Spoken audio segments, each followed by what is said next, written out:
안녕하세요, 델서입니다. 이번 영상은 국어, 수학, 영어, 수능까지 어떻게 공부해야 될까에 대한 답을 주는 영상입니다. 원래 좀 더 일찍 올리고 좀 더 많은 내용을 담고 싶었는데 몸 상태도 안 좋아지고 좀 바빠서 영상이 예상보다 좀 늦어졌어요. 아마 올해엔 수능 전에 올리는 마지막 커리큘럼 공부법 영상이 될 것 같습니다. 저는 항상 영상을 만들 때 이렇게 공부하면 정말 성적 많이 오르겠다, 이걸 바탕으로 영상을 만들거든요. 실제로 매년 영상 내용대로 공부해서 성적이 엄청 오른 학생들이 많이 댓글을 달아주시고요. 이 영상대로 공부하면 무조건 100점 이런 영상은 당연히 아닌데, 그래도 이 영상이 여러분이 공부 방향을 잡을 때 막막함을 조금이나마 없애준다면 참 뿌듯할 것 같아요. 바로 시작하겠습니다. 오늘 영상은 이런 순서대로 진행됩니다. 먼저 국어 커리큘럼, 국어 공부법, 그 다음에 수학 커리큘럼, 수학 공부법, 그 다음에 영어 커리큘럼, 그 다음 탐구 한국사를 포함해서 전체적인 밸런스 조절에 대한 이야기, 그 후에 이것저것 얘기하고 끝낼 생각입니다. 국어 커리큘럼이랑 수학 커리큘럼 파트는 이번 달에 올렸던 영상과 동일한 내용이에요. 영상을 그대로 가져오는 거고 이미 보신 분들은 패스하셔도 괜찮습니다. 댓글 타임라인 이용해서 다음으로 넘어가시면 되고요. 시작은 국어 커리큘럼 영상입니다. 국어 커리큘럼 영상 끝나면 국어 독학서 부분에 대한 부분만 추가로 말씀드릴게요. 안녕하세요, 델서입니다. 이번엔 국어 커리큘럼 관련 얘기를 해볼게요. 공부법은 다른 파트에서 다룰 거고 이번엔 커리큘럼 얘기만 빠르게 해보겠습니다. 일단 문학 독서에 대한 얘기를 먼저 하고 선택 과목에 대한 얘기를 해볼게요. 바로 시작하겠습니다. 먼저 별표 많이 있는 부분부터 봐주시면 되는데요. 혼자서 평가원 기출을 얼마나 제대로 분석하느냐가 수능 국어 공부의 핵심입니다. 제가 추천하는 기출문제집은 마달, 홀수, 필행기출 이 정도 추천하는데 이것들이 아니라도 나기출이나 마더텅 같은 다른 기출로 공부해도 괜찮습니다. 단 강의용 교재로 기출 분석하는 것은 추천하지 않습니다. 강의용 교재에도 물론 기출이 들어있는 것은 맞지만 애초에 그 교재들은 강의를 하기 위해 만들어진 책이라서 혼자 공부하기에는 적합한 용도는 아니라고 생각합니다. 4등급 이하의 경우 혼자서 기출을 제대로 분석하기 어렵기 때문에 왼쪽이 기초라고 쓰여져 있는 부분에서 감을 좀 잡을 필요가 있습니다. 4등급 이하라면 기초 부분은 필수, 1, 2등급 정도라면 기초 부분은 필수는 아니지만 필요한 부분은 들어보면 좋습니다. 또 문학은 잘하는데 독서는 못하고 이런 경우엔 독서 부분만 기초 부분 해주셔도 괜찮아요. 기초 부분 설명하기 전에 주의점이 있는데요. 국어는 특히 강사와 본인이 맞느냐 맞지 않느냐가 많이 중요한 과목이라고 생각해요. 남들이 다 좋다고 하는데 본인이 받아들이기가 너무 힘들다면 바로 다른 강의나 독학서로 옮겨보세요. 또 제가 적지 않은 강의들 중에서도 충분히 좋은 강의들이 많으니까 본인이 듣고 있는 강의가 있었는데 잘 맞았다면 계속 그거 들어주시면 됩니다. 개인적으로 가장 좋은 방법은 이번 6평 해설 강의를 들어보고 제일 괜찮다고 생각하는 강사의 강의를 듣는 것이 제일 좋습니다. 제가 추천한 강사분들의 해설 강의를 쭉 들어보고 고르시는 것도 좋은 방법이고요. 남들이 좋다더라 이것만 듣고 결정하지 마시고 스스로 해설 강의를 들어보고 판단해보세요.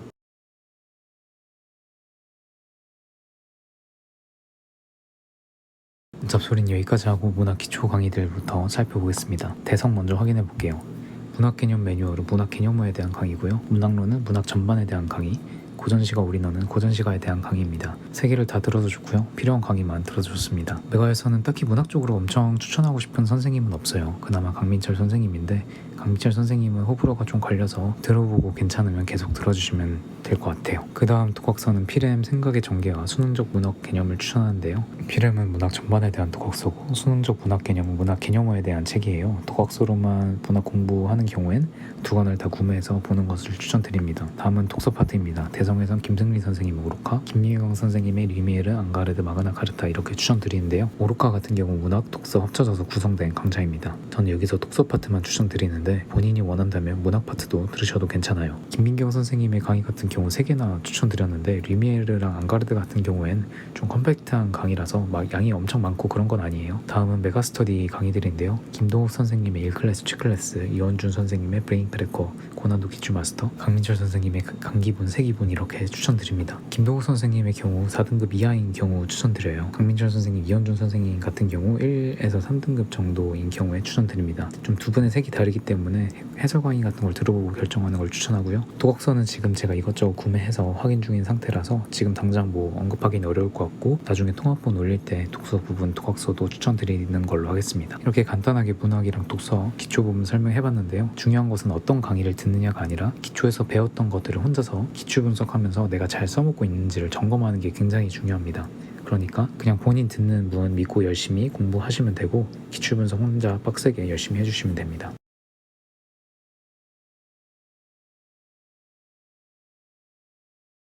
그리고 EBS 문학인데요. 이번 6평에서 EBS 문학 연계가 많이 됐죠. 뭐 작년처럼 EBS 문학은 계속 해야 될 것 같아요. 혼자 기출 분석할 때 주 1, 2회 정도 EBS 문학 해주시면 되는데 유대종 선생님의 OES, 김상훈 선생님이 EBS를 부탁해 독학으로 하실 거면 프리 이 정도 추천드려요. 뭐 물론 본인이 듣고 있는 선생님이 EBS 문학 강의 들어도 괜찮긴 합니다. 뭐 예를 들어서 김승리 선생님 KBS 같은 거 이미 하고 계시면 그냥 그거 하시면 돼요. 굳이 갈아탈 정도는 아닙니다. 다음은 실무 엔제 주간지에 대한 얘기인데요. 먼저 엔제랑 주간지에 대한 얘기부터 해볼게요.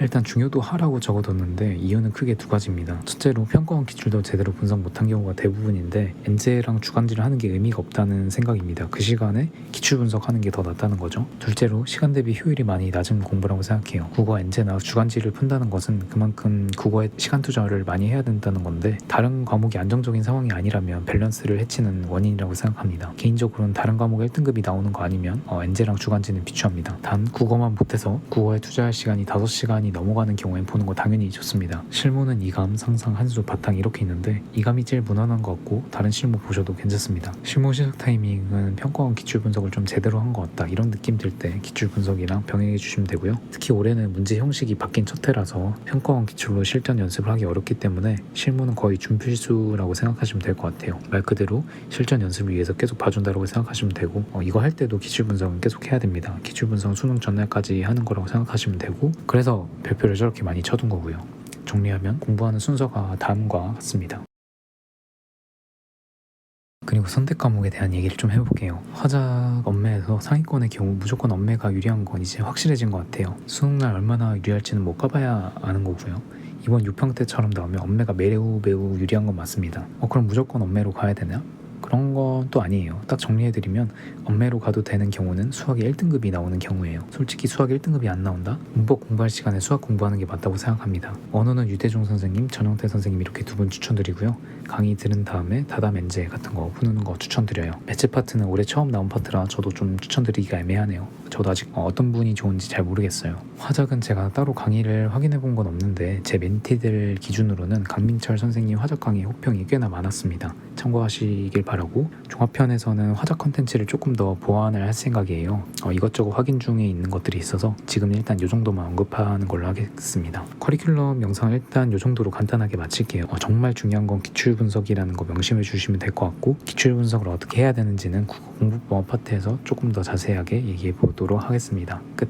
자, 영상 잘 보고 오셨나요? 국어 독서 파트 독학서를 좀 확인해 봤는데 일단 인강을 대체할 만한 범용적인 독학서는 없는 것 같아요. 단 2에서 3등급인데 인강이 너무 싫은데 독학서를 좀 보고 싶다면 만점의 생각이라는 책은 좀 괜찮은 것 같거든요. 독서 때문에 고생하는 한 2, 3등급 정도? 이 정도 실력이면 보는 것도 괜찮은 것 같습니다. 근데 독학서의 단점이 좀 두드러지는 책이라서 4등급 이하에겐 추천하지 않고요. 해설 부분은 마음에 드는 부분도 있고 아닌 부분도 있는데 전반적으로는 괜찮다는 느낌이었어요. 특별한 무언가를 배운다는 느낌을 주는 책은 아니지만 제목처럼 저자는 글을 읽을 때 이런 생각을 하는구나 이런 생각을 엿보고 내 생각과 비교하기에는 괜찮은 책이라고 생각을 해서 추천을 드립니다. 바로 국어 공부법으로 넘어갈게요. 국어 공부법에서 얘기할 건 크게 두 가지인데요. 기출분석 5단계와 여러분이 독서 지문을 잘 못 읽는 이유 이렇게 두 가지를 얘기해 볼게요. 기출분석 5단계는 제가 매년 영상에서 강조하는 부분이고 전에 올린 영상도 잘 만든 영상이라서 가져오겠습니다. 국어부터 본격적으로 시작해 볼게요. 수능 국어 공부를 해보신 분들은 당연히 아실 테지만 제일 먼저 우리는 평가원 기출로 국어 공부를 하게 됩니다. 왜 평가원 기출을 봐야 되느냐? 수능을 출제하는 기관이 평가원이기 때문입니다. 수능이라는 시험을 만드는 기관에서 만드는 지문과 문제들이 기준이 되어야 되겠죠. 그럼 이제 평가원 기출을 어떻게 분석해야 되는지 말씀드리겠습니다. 제가 작년에 올렸던 영상 중 일부를 가져오겠습니다. 1단계는 시간 재고 푸는 단계입니다. 시간은 본인에게 빡빡한 시간을 설정해서 풀어주시면 됩니다. 기출문제집이나 인강을 듣는 경우에 몇 분 안에 풀어라 이렇게 되어 있는 경우면 그 시간에 맞추셔도 괜찮습니다. 너무 여유롭게만 풀지 않으면 괜찮아요. 채점은 아직 하지 마세요. 2단계는 1차 분석입니다. 제일 시간이 오래 걸리는 단계고 제일 집중해줘야 되는 단계입니다. 채점을 하고 분석을 하면 생각을 무의식적으로 답에 끼워 맞추게 되므로 채점을 하지 않고 분석을 해야 됩니다. 시간 제한 없이 다시 지문을 천천히 읽어보고 내가 실전에서 뭐가 부족했는지 어떻게 읽었어야 됐고 왜 그렇게 못했는지 등등을 집요하게 파헤쳐야 됩니다. 또 모든 선지를 다시 보면서 이게 왜 맞고 왜 틀린지에 대한 생각을 해보는 단계입니다. 1단계에서 처음 풀었을 땐 답이 1번으로 나왔던 문제가 2단계에서 곰곰이 생각해보니 답이 답이 1번이 아니라 4번인 것 같다면 1번에서 4번 이렇게 체크해줍니다. 아리까리 하거나 모르겠다고 생각하는 선지에 대해서는 이렇게 형광펜 체크를 해줍니다. 형광펜 체크가 되지 않았다는 건 답에 대한 확신을 가지고 있다는 거겠죠? 3단계는 채점입니다. 1단계에서의 답과 2단계에서의 답을 구분하여 채점해 주시면 됩니다. 이렇게 따로 채점을 하라는 의미겠죠? 틀린 문제가 있다면 답은 따로 적지 말고 맞았는지 틀렸는지만 체크하세요. 이때 형광펜으로 체크되지 않은 문제인데 2단계 답이 틀렸다면 1차 분석을 제대로 하지 않은 겁니다. 이런 경우가 한두 건 이상인 경우 1차 분석 시간을 더 늘리세요. 이게 가장 중요한 포인트인데 이걸 다 대충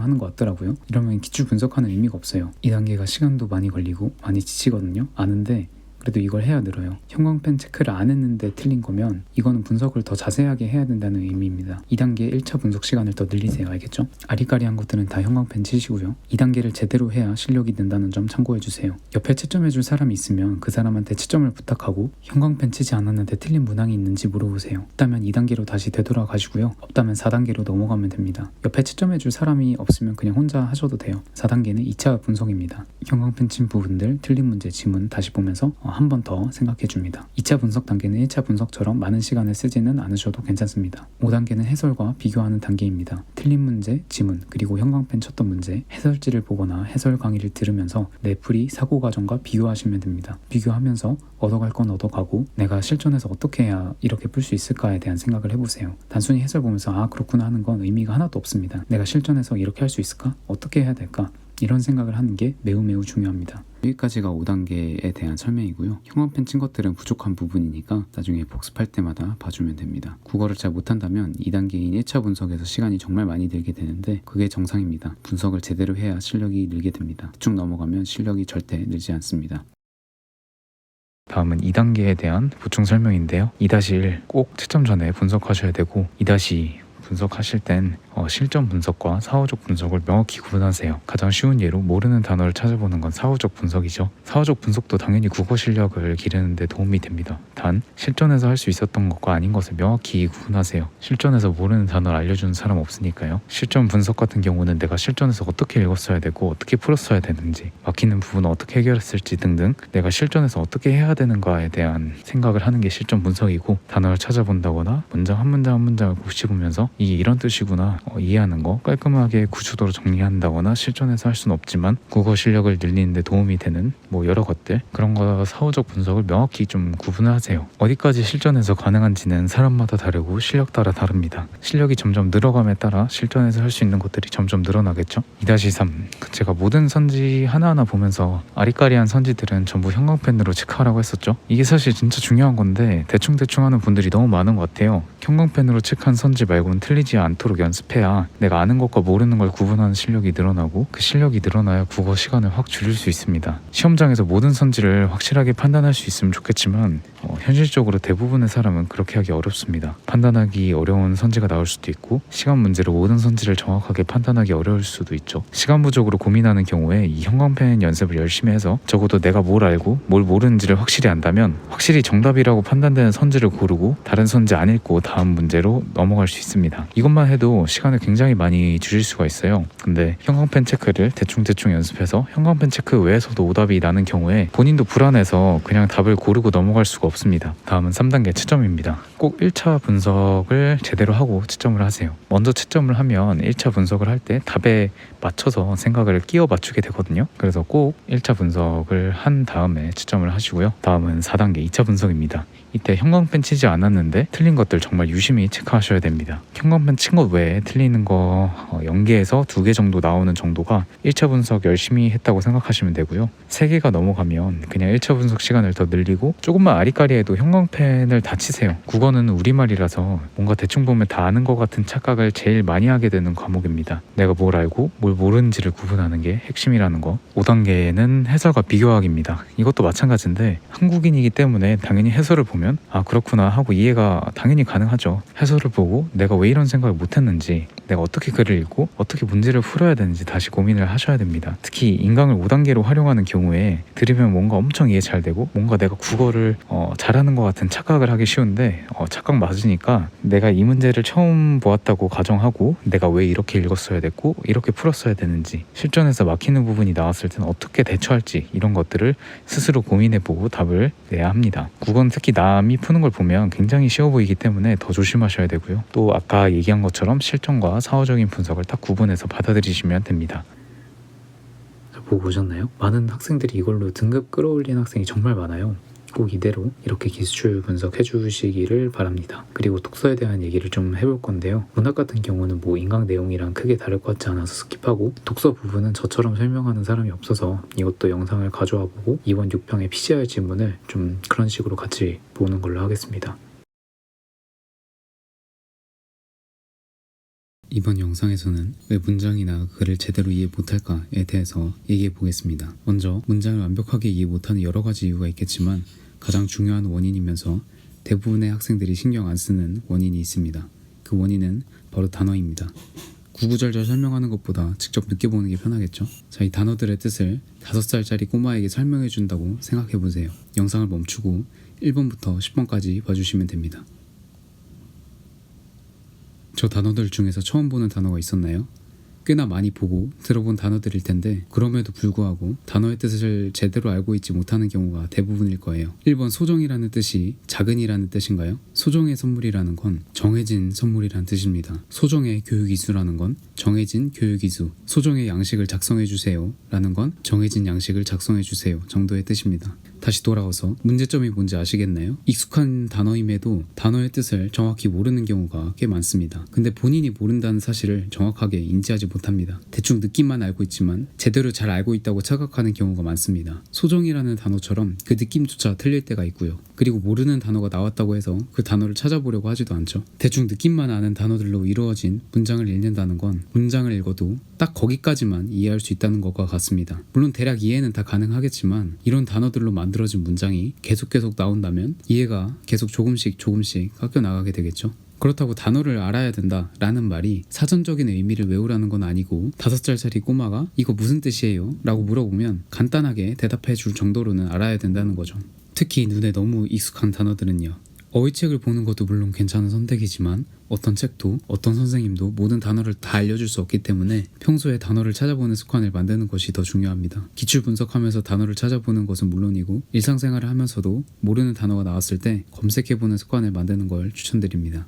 단어를 아는 정도와 국어 성적은 무관하지 않습니다. 특히 하위권으로 가면 갈수록 그 경향성을 확인하기 쉬운데요. 하위권의 경우 단어가 심각하게 모자란 경우가 많습니다. 모르는 단어의 양도 많지만 아는 단어라도 불완전하게 아는 경우가 많아요. 헷갈리는 단어가 있다면 단어를 찾고 정리하는 습관을 만드셔야 합니다. 특히 눈에 익숙한데 헷갈리는 단어들은 꼭 정리하셔야 됩니다. 그리고 기출 피드백 과정 중에 단어에 대한 이해 부족으로 독해나 문제풀이에 어려움이 생길 수 있습니다. 그런데 이때 단어의 뜻 찾아보고 단어를 알았더라면 이렇게 풀었겠지 이렇게만 끝내면 절대 안 됩니다. 단어의 뜻을 찾고 학습하는 것은 좋으나 내가 이 단어를 몰랐을 때 어떻게 글을 읽고 어떻게 풀어나가야 될지를 고민하셔야 됩니다. 시험장에서 모르는 단어를 알려주는 사람은 없습니다. 여튼 이렇게 계속 모르는 단어를 찾다 보면 수능 때 모르는 단어가 안 나올까요? 아쉽지만 그런 건 아닙니다. 모르는 단어, 익숙하지 않은 단어는 무조건 나오게 될 거예요. 아까 모르는 단어가 계속 나오면 이해를 계속 깎는다고 했었는데 문장을 읽다가 모르는 단어, 익숙하지 않은 단어가 나오면 어떻게 해야 될까요? 내가 이해하기 더 쉽게 바꿔주면 됩니다. 16수능 B형 항부력 지문의 일부를 살펴보겠습니다. 하이라이트 친 부분만 읽어보세요. 2번 어떤 물체에 의해서 배제된 부피만큼의 유체의 무게. 이 부분을 그냥 대충 쓱 보면 이게 뭔 소리를 하는 건지 이해하기 힘듭니다. 자, 그럼 이해하기 더 쉽게 바꿔보겠습니다. 배제된 이라는 표현은 잘 사용하지 않는 표현이므로 빠진 이라는 매우 직관적인 표현으로 대체합니다. 물론 배제된 이라는 표현도 직관적으로 다가온다면 안 바꾸셔도 됩니다. 본인 실력 따라 조절하시면 돼요. 유체라는 단어도 내가 잘 모르는 단어라면 위에 나와 있는 것처럼 물이나 공기 같은 거라고 바꿔줍니다. 자, 그럼 어떤 물체에 의해서 배제된 부피만큼의 유체의 무게라는 부분이 어떤 물체에 의해서 빠진 부피만큼의 물이나 공기 같은 것의 무게, 이렇게 조금 더 단순화되었습니다. 근데 아직도 조금 붕 뜨는 느낌이 든다면 더 직관적인 이해를 위해서 그림으로 바꿔서 이해해 주는 거예요. 설명을 쉽게 하기 위해서 유체를 파란색으로 색칠할게요. 실제로는 자기만 알아보면 되니까 샤프로만 대충 그려도 이해 가능하겠죠? 물체에 의해서 빠진 부피가 오른쪽 원이 되겠죠? 그 원의 크기에 해당하는 파란색의 무게, 즉 저 크기만큼의 유체의 무게가 원래 문장이 의미하는 게 되는 거고요. 이렇게 내가 이해할 수 있는 것으로 바꿔주는 것은 직관적으로 이해하는 것을 가능하게 만들고, 직관적인 이해는 글을 읽을 때 버벅거리는 것을 막아줍니다. 문장을 읽으면서 바로바로 이런 방법을 이용하여 읽으시면 됩니다. 처음에 물이나 공기와 같은 유체라는 부분을 보고 내가 유체라는 표현이 어색하니까 이제 유체라는 표현이 나오면 물이나 공기 같은 거라고 바꿔 읽어야 되겠다, 이런 생각을 하는 거죠. 나중에 2번을 보고 다시 1번으로 다시 돌아오는 게 아니라 처음부터 유체라는 단어가 생소하니까 물이나 공기 같은 거 라고 바꿔서 봐야 되겠다라는 생각을 했어야 된다는 거죠. 저는 설명을 위해 억지로 하나하나 뜯어서 설명했지만 실제로는 이런 과정이 매우 자연스럽고 빠르게 진행됩니다. 자, 이번엔 18.6평 DNS 스푸핑 지문의 일부를 살펴보도록 하겠습니다. 이번에도 하이라이트 친 부분만 읽어보세요. 클라이언트는 기록되어 있는 네임 서버에 도메인 네임에 해당하는 IP 주소를 물어보는 지리 패킷을 보낸다. 그냥 대충 빠르게 읽으면 이게 뭔 소리를 하는지 알아먹기가 힘들어요. 그런데 하이라이트 친 문장이 모르는 단어는 많은데 아까 항부력 지문에서 한 것처럼 내가 아는 단어, 내가 아는 표현으로 바꾸기도 쉽지 않아 보이네요. 이번에도 마찬가지로 이해하기 쉽도록 바꿔줘야 되는데 이번엔 내가 클라이언트는 뭔지, 네임 서버는 뭔지, 도메인 네임은 뭔지, IP는 뭔지 모르니까 그냥 ABC로 치환해 버리는 거예요. 클라이언트를 A, 기록되어 있는 네임 서버를 B, 도메인 네임에 해당하는 IP 주소를 C, 물어보는 지리 패킷을 보낸다는 물어본다. 이렇게 바꿔주면 A는 B에게 C를 물어본다. 이렇게 정말 단순한 문장으로 바꿀 수 있고 이 문장은 정말 직관적으로 이해가 가능하게 됩니다. 이렇게 내가 이해하기 쉽도록 바꿔주는 것만으로도 이해하기 쉬워지는 경우가 매우 많습니다. DNS 스푸핑 지문을 처음부터 끝까지 읽으신 분들 중에선 이 문장을 몇 번 다시 돌려보고 나서야 그제야 이 문장이 무슨 뜻인지를 캐치할 수 있었던 분이 계실 거예요. 문장을 읽으면서 클라이언트가 뭔지, 네임 서버가 뭔지, 도메인 네임이 뭔지, IP 주소가 뭔지 바로바로 떠오르지 않기 때문에 정말 쉬운 문장 구조임에도 불구하고 문장을 한 번에 처리를 못하게 되는 거죠. A는 B에게 C를 물어본다 라는 문장은 정말 직관적이고 당연하게 이해되는데 원래 문장인 클라이언트는 기록되어 있는 네임 서버에 도메인 네임에 해당하는 IP 주소를 물어보는 지리 패킷을 보낸다. 이걸 이해하지 못한 이유는 문장을 처리하면서 동시에 여러 개의 많은 단어를 처리 못하기 때문입니다. 또 애초에 그 단어도 제대로 알고 넘어간 게 아니라 대충 어버버 하면서 넘어갔을 테니까요. 단어 처리하는데 더 애를 먹었겠죠.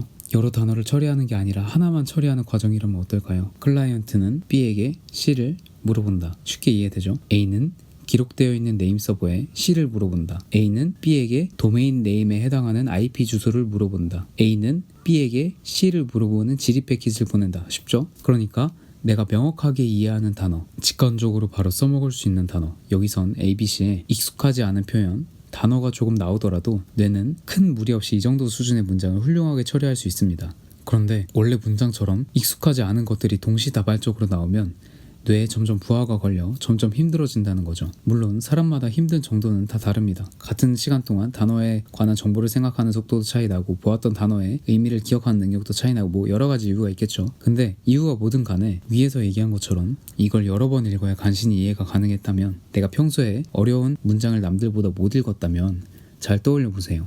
왜 여러 번 읽었어야 되는지. 대다수는 문장 구조에 대한 이해가 부족해서 이해를 못한 게 아니라고 전 생각합니다. 제 주관적인 의견입니다만 수능 국어를 풀 정도의 문장 처리 능력은 이미 대부분이 가지고 있다고 생각합니다. 여러분이 제 말을 들으면서 문장 구조를 전혀 생각하지 않듯이요.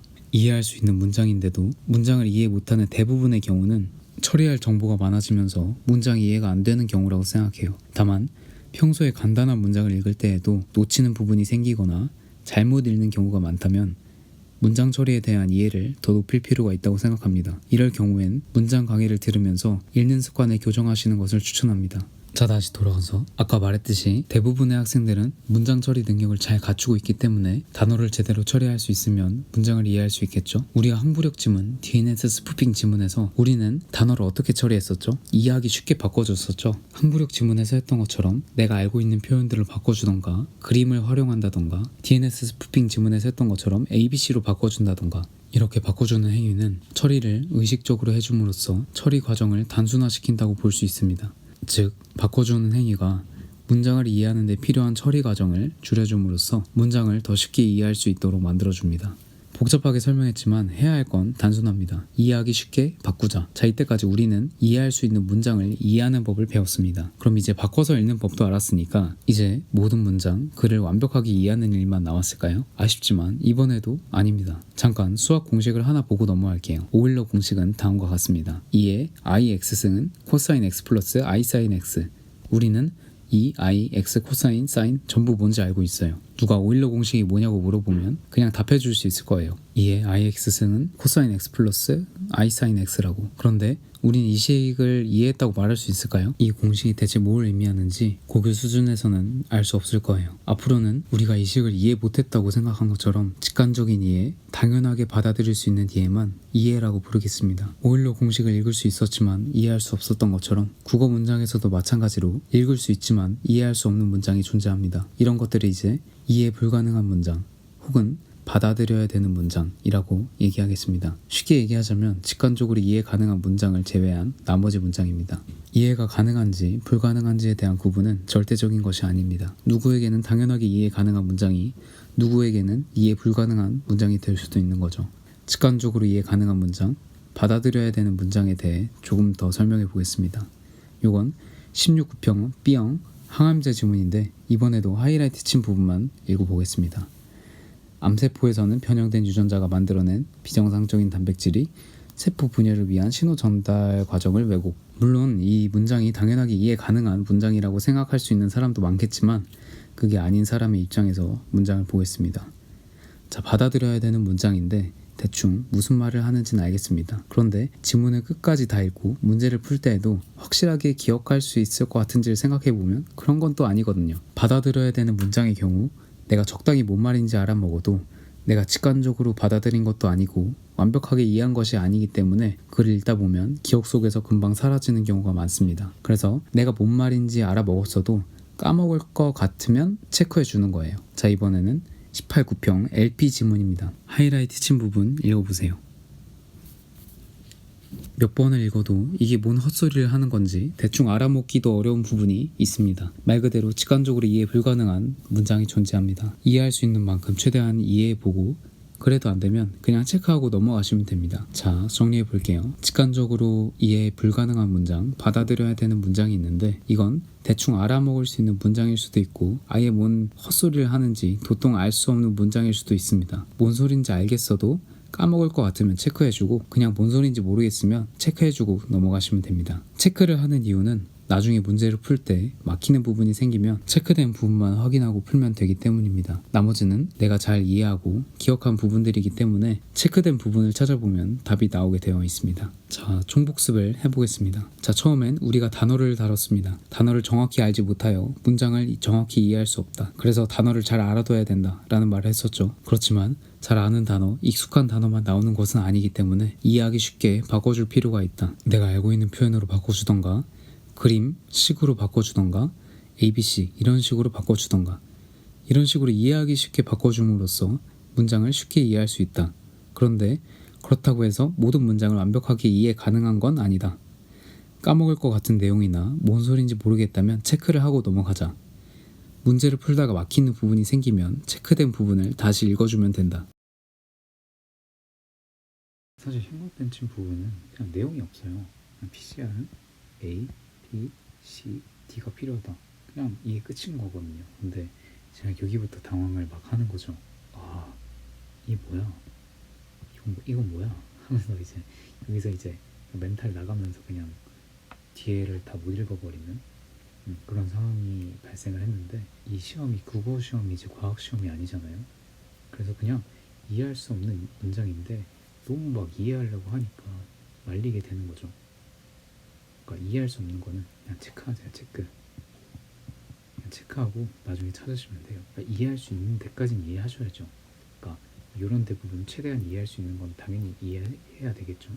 그러니까 표적은 뭐 어디고 뭐 이건 뭐고 그러니까 이해할 수 있는 부분까지는 최대한 이해하는데 이해할 수 없는 문장을 너무 막 받아들이려고 하지 마세요. 이건 국어 시험이니까 과학 시험이 아니라는 거 그것만 명심해 주시면 될 것 같아요. 끝.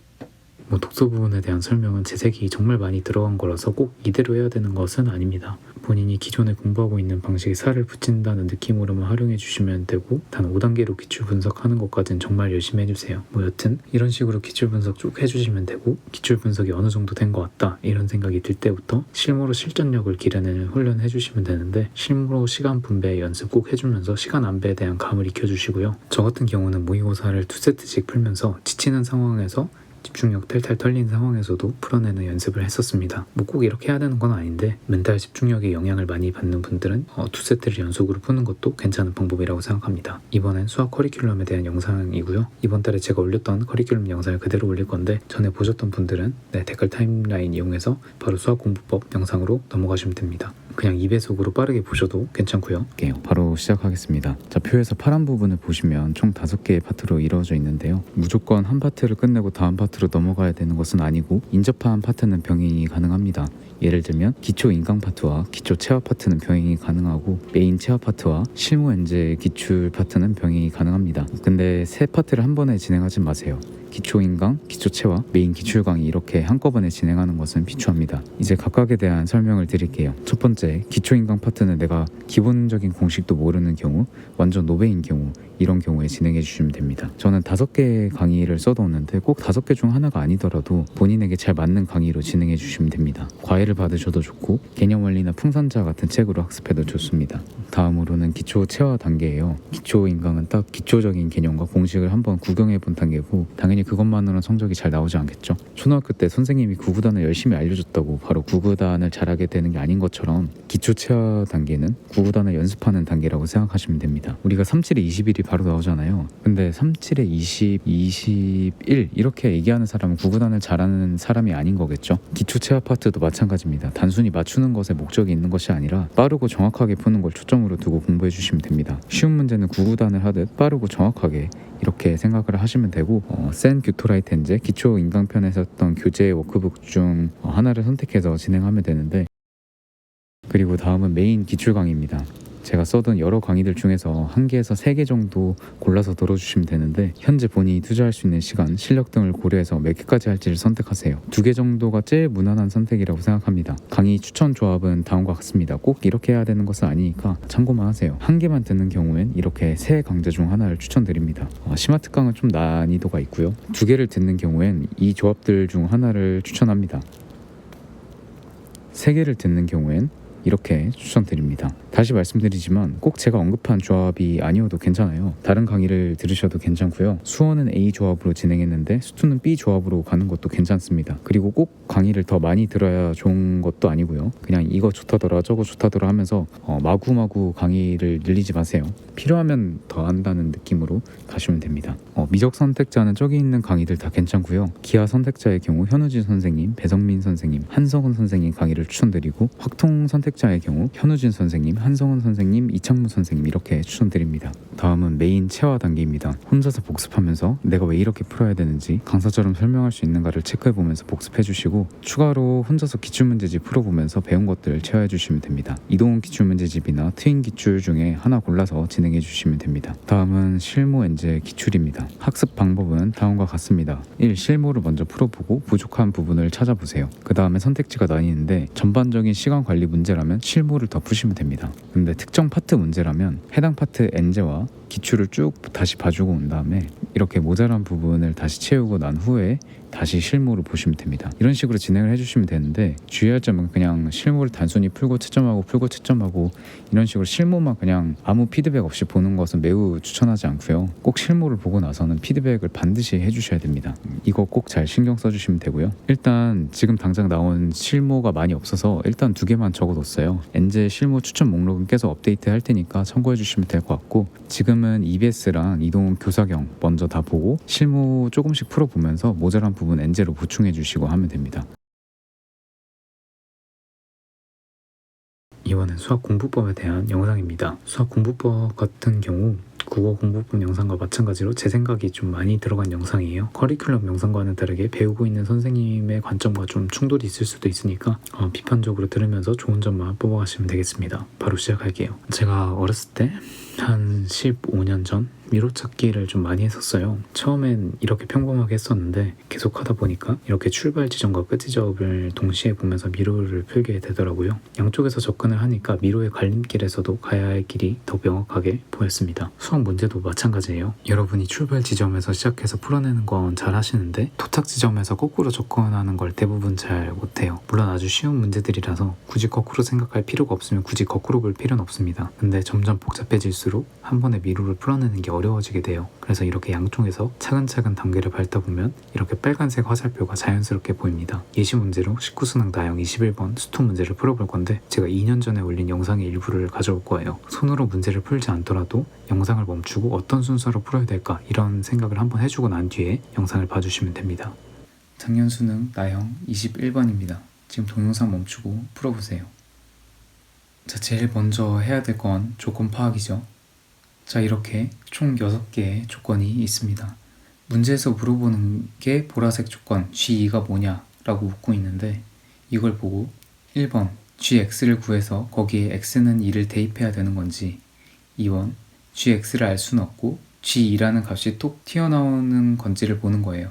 그런데 문제를 보니까 G2라는 값만 생뚱맞게 튀어나올 것 같진 않죠. 그러니까 보라색 조건을 보고 내가 Gx를 구해야 되는구나를 거꾸로 파악하는 거예요. 그 다음 남은 조건들이 빨강, 주황, 노록이래. 초록, 파랑 이렇게 있는데 일단 파랑은 뭐뭐 할 때의 답을 물어보고 있으니까 마지막 보라색 박스 쪽을 건드릴 때 사용하는 조건인 것 같아요. 그렇죠? 그러니까 다음과 같이 마지막 부분을 정리해 줄 때 보아야 하는 조건임을 알 수 있겠죠. 자, 그럼 내가 구해야 하는 것이 Gx임을 알고 있어요. 남은 조건이 이제 빨강, 주황, 노랑, 초록인데 노랑 조건을 보니까 f의 x와 gx에 대해서 정리를 하고 있죠. 그럼 여기서 fx를 알면 gx를 알 수 있겠구나 라는 생각을 가지고 fx의 정보가 담긴 빨강 조건을 보는 거예요. 그럼 fx를 1번처럼 써줄지 2번처럼 써줄지 고민을 하는 거예요. 근데 노랑 조건을 보면 2번처럼 써주는 게 더 편하겠다라는 생각을 가질 수 있겠죠. 그래서 f를 x-a, x-b, x-c의 곱의 꼴로 쓰게 되는 거예요. 자, 그럼 안 써먹은 조건이 주황, 노랑, 초록인데 주황 같은 경우는 내가 지금 당장 써먹을 수 있는 조건이 아니니까 보류를 하고 노랑, 초록 조건을 써먹어야겠다라는 생각을 하는 거예요. 초록 조건을 이용하기 위해 노랑 조건에 x에 0을 넣으면 f0이 0임을 알 수 있습니다. 즉 fx가 x를 인수로 가지고 있다는 것을 알 수 있는데 그럼 fx를 저렇게 써줄 수 있겠죠. 자, 그럼 이제 남은 게 주황 조건, 노랑 조건인데 주황 조건은 여전히 당장 써먹을 수 있어 보이지 않으니까 노랑 조건을 건드려 보는 거예요. 자, 여기서 내가 아직 주황 조건을 안 썼는데 그걸 이용할 수 있게끔 식을 변형해 주는 거예요. 자, 그럼 gx는 x-a, x-b분의 x 플러스 3이라고 쓸 수 있겠죠. 자, 그 다음 주황 조건을 보는 거예요.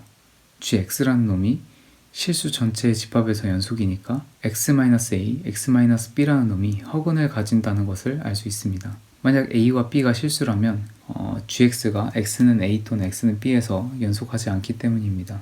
자, 이제 x-a, x-b는 허근을 가지니까 x제곱 플러스 dx 플러스 2라는 식으로 표현을 해볼게요. 이 식이 허근을 가지려면 판별식이 0보다 작아야 되겠죠. 그럼 d제곱 마이너스 4,2가 0보다 작으면 되는 건데 d랑 2를 둘 다 모르니까 d랑 2에 대한 정보를 찾고 싶겠죠. 일단 d는 모르겠고 2는 저식이 0을 대입하면 되는 거니까 다시 초록 조건을 이용하는 거예요. 그럼 이런 과정을 거쳐서 2가 3임을 알 수 있습니다. 무튼 그럼 판별식 d제곱 마이너스 12가 0보다 작다가 되어 d의 범위를 알 수 있습니다. 자, 그럼 이제 마지막으로 파란 조건을 써보는 거예요. f1이 자연수라고 했으니까 fx에 1을 대입하면 f1은 4 플러스 d라는 식이 나오게 됩니다. 자, 근데 이게 자연수니까 d는 마이너스 3 이상의 정수겠네요.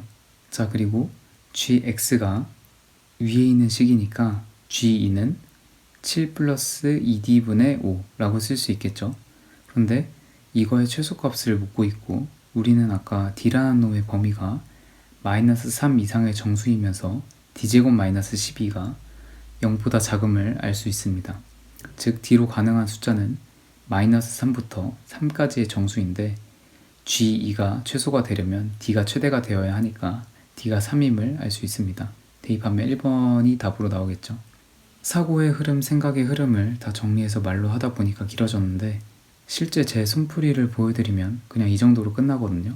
머릿속에서 정리할 수 있는 것들은 그냥 머릿속에서 정리를 하니까 그냥 끄적끄적 몇 번에 21번이 풀리는 거예요. 자, 그러니까 이런 식으로 필연성을 찾아 논리적으로 풀게 되면 어려워 보이는 문제도 생각보다는 쉽게 풀 수 있다 라는 걸 보여드리고 싶었어요. 자, 그럼 영상을 다시 멈추고 21번을 다시 풀어보세요. 마찬가지로 답을 구해내는 게 중요한 것이 아니라 논리적인 사고 흐름이 더 중요합니다. 영상 잘 보고 오셨나요? 약간 이런 느낌으로 거꾸로 풀기, 역추적을 해주면 난이도 있는 문제를 볼 때 막연한 느낌 매우 줄어드는 것을 알 수 있습니다. 푸는 속도도 당연히 올라가고요. 다음은 피드백인데요. 이것도 예전에 올린 영상을 잠깐 보고 올게요. 시험장에서 문제를 볼 때의 태도는 아니고 해설지를 보거나 누군가의 설명을 들을 때의 태도입니다. 보통 해설지를 보거나 인강을 듣거나 선생님의 설명을 듣게 될 때 그냥 ABCD 쓰여져 있는 것만 읽고 그렇구나 하고 넘어간단 말이에요. 그런데 시험장에서는 똑같은 문제가 나오는 게 아니기 때문에 내가 왜 이렇게 풀어야 되는지를 알지 못하면 공부를 하는 의미가 없습니다. 왜 A에서 B로 넘어가는지 알아야 하고 왜 B에서 C로, 왜 C에서 D로 넘어가는지 알아야 합니다. 이유를 모르면 조금만 문제를 변형시켜도 문제를 못 푸는 상황이 발생합니다. 여기까지는 두 번째 태도인 논리적으로 풀기와 비슷하죠. 여기에 피드백을 더하는 거예요. 내가 A에서 B로 넘어가는 걸 못했다면 내가 왜 A에서 B로 넘어가지 못했는지, 어떤 생각이 부족해서, 어떤 공부가 부족해서 A에서 B로 못 넘어간 건지 분석을 하는 거예요. 이렇게 내가 모자란 부분이 어딘지 캐치한 후에 모자란 부분을 채우시면 됩니다. 잘 보고 오셨나요? 국어도 그렇고 수학도 그렇고 이 과정이 정말 중요해요. 내가 왜 이렇게 풀어야 되는지를 알고 있어야 진짜 이 문제를 제대로 이해했다고 볼 수 있습니다. 내가 선생님처럼 설명을 할 수 있는가를 기준으로 보시면 될 것 같고요. 마지막으로 구구단처럼 기계적으로 풀기 이건데요. 원래 예전에 올린 영상에서는 따로 언급을 안 했던 부분이에요. 당연하게 잘할 수 있을 거라 믿었는데 네, 그렇지 않더라고요.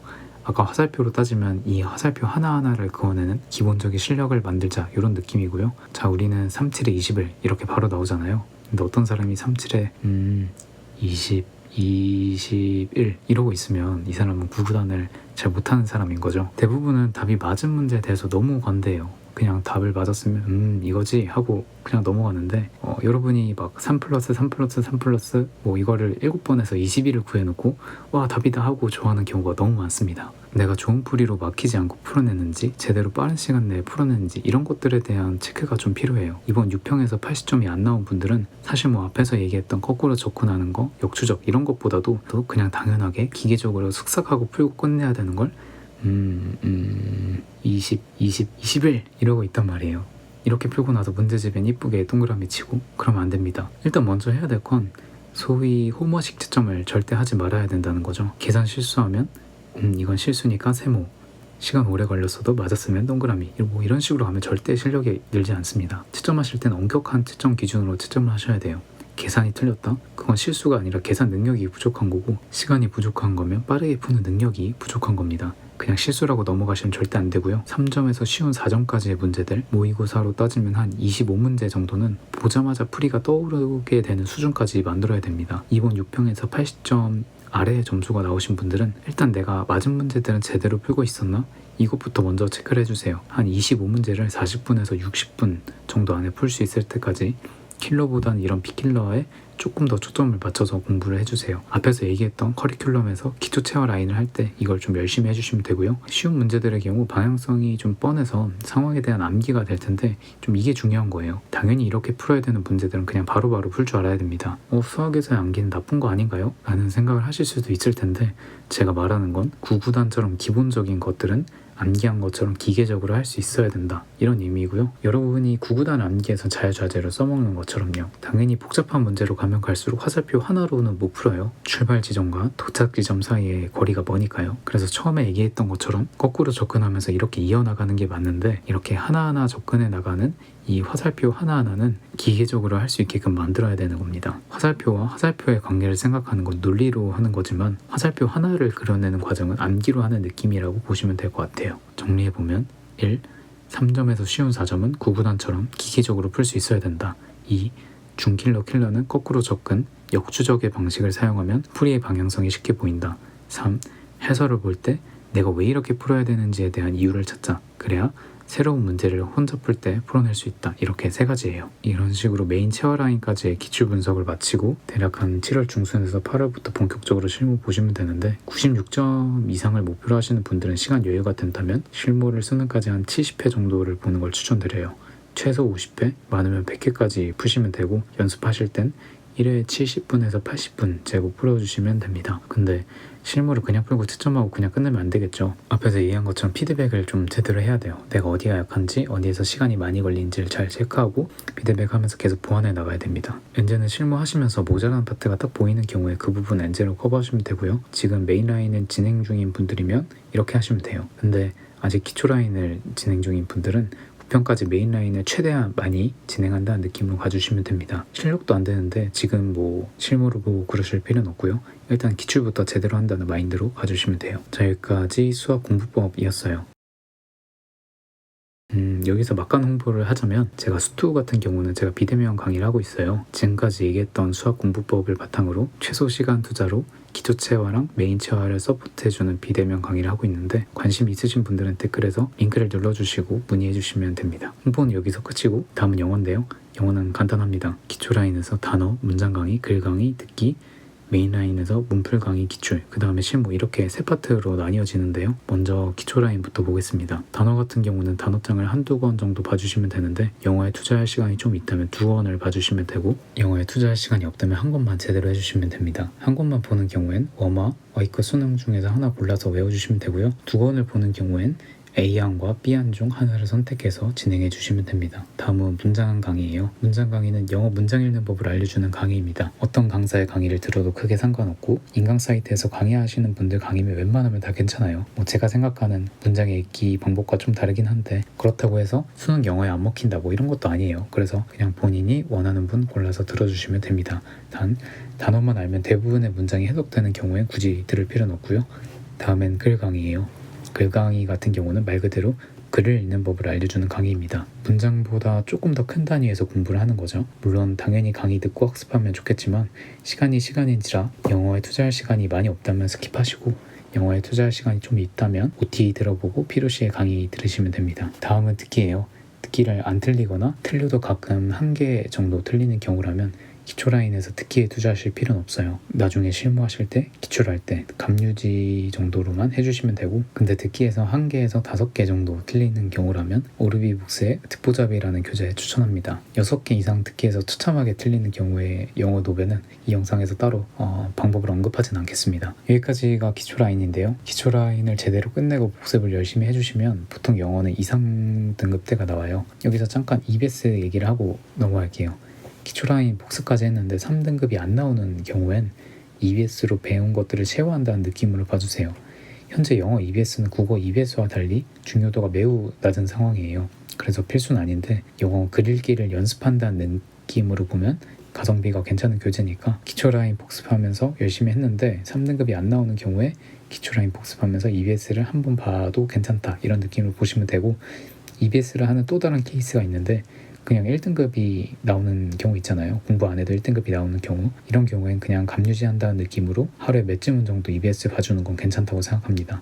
그 외의 경우엔 영어 EBS를 하는 것을 추천하진 않아요. 여튼 이렇게 2, 3등급까지 만들고 나서 메인라인 문풀 강의를 진행해 주시면 됩니다. 추천 강의는 대성 은선진 선생님의 나눔도, 대성 이명학 선생님의 리로직, 메가 조정직 선생님의 확실해 이렇게 3강좌를 추천드립니다. 3강좌 다 좋은 강의인데 개인적으로는 나눔독이 시간 대비 효율이 잘 나오는 강의라고 생각을 해서 지금 시점에서 많이 추천드리는 편입니다.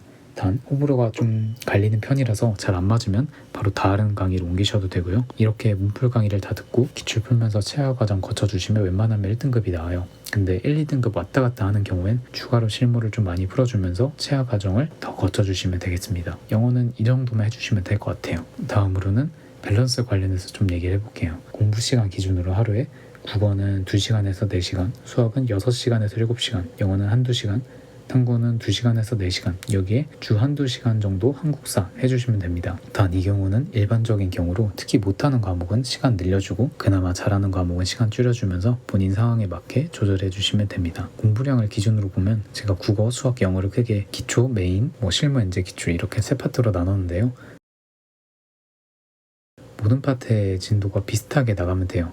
예를 들어서 영어는 기초하고 있는데 국어는 실행기하고 있으면 밸런스가 너무 안 맞는다는 거죠. 탐구 같은 경우는 간단하게 언급만 할게요. 기초 라인은 개념 인강 한 바퀴 돌리는 거라고 생각하시면 되고, 메인 라인은 기출을 완벽하게 보는 것까지라고 생각하시면 됩니다. 다시 돌아와서 국수 영탐 비슷한 진도로 진행하시면 되는데, 이때 수학은 한 템포 빠르게 가는 걸 추천해요. 예를 들어서 국영탐이 기초 라인이 진행 중이라면 수학은 메인 라인 진행을 추천한다는 거예요. 아무래도 수학이 제일 중요한 과목이고 시간을 제일 많이 요구하는 과목이라서 한 템포 빠르게 가는 걸 추천합니다. 자, 여기까지 공부 밸런스에 대한 얘기도 마쳤고요. 마무리로 이것저것 얘기하고 마무리하겠습니다. 수능이 한 이제 140일 정도가 남았어요. 솔직히 까놓고 얘기해서 긴 시간이 남은 건 아니죠. 그래도 정말 열심히 하는 사람들 중에서 성적이 급상승하는 사람이 분명히 존재하는 것도 사실입니다. 작년에도 영상 보고 전과목 4, 5등급 대에서 틀린 개수 손가락으로 꼽을 정도로 적게 틀리는 최상위권으로 올리셨던 분도 꽤 많았어요. 이미 잘하고 계셨던 분들은 메인라인 진행하면서 실행기 잘 돌려주면 좋은 결과 얻을 수 있을 것 같고, 공부량이 좀 부족했던 분들은 영상을 최대한 따라오면서 할 수 있는 만큼 최대한 해주시면 좋은 결과 얻을 수 있을 겁니다. 1, 2, 3, 4, 5, 6월에 공부했던 것보다 7, 8, 9, 10, 11월에 공부하는 게 훨씬 더 중요해요. 수능까지 멘탈 꽉 잡고 가보자고요. 구독이랑 좋아요 좀 눌러주시고 오늘은 여기까지 하는 걸로 하겠습니다. 끝.